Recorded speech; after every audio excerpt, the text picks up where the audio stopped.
ए जी भाई लोग, काहे से कि हम खानदानी बबुआ हैं। यदि हम काम करते नहीं तब तो बताई कि हमनी के इज्जत खराब हो जाए खानदान के। यदि ना करते नहीं तब हम जाते नहीं अपना बाप से, बाबूजी कहले बानी कि हम तोरा खानदान से निकाल देम ने काम करबो। अब एक विचार भाई लोग रहुए लोग करी लोग, काहे से कि अब हम क्या करी हमरा कुछ समझ में नहीं थे आवत। यदि हम काम करते नहीं तो अपना खानदान से जाते नहीं, यदि हम काम नहीं करते नहीं तो हम अपने बाप से जाते नहीं।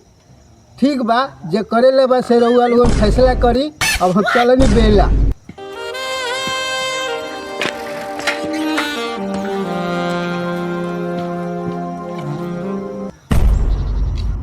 हम तो तंग आ गए हैं, का कहीं कुछ समझ में नहीं आता है खानदानी बबुआ से। एगो ई बारन जे साफ एकदम ऐश अयास हो गल बारन, और वही में आग में घी डालता राम लाल। ई हमरे नमक खाता, हमरे के विनाश करे के चाहता।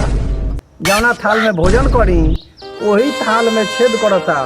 हम का कहीं कुछ समझ में नहीं आवता जे ओकर कौन उपाय करी।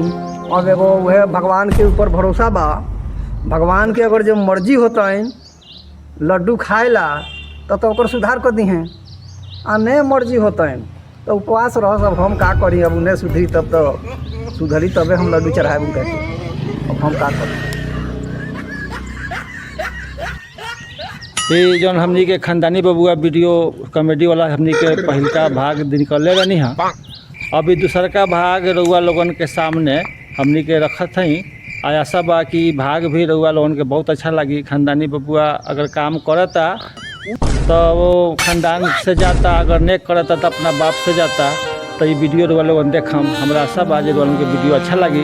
अगर अच्छा लगता तो ये वीडियो के लाइक करम, चैनल के सब्सक्राइब करम और छोटा सा एगो कमेंट कर देम। हाँ, बटन दबाल भी नहीं के भुलाए के। हाँ, ठीक बा।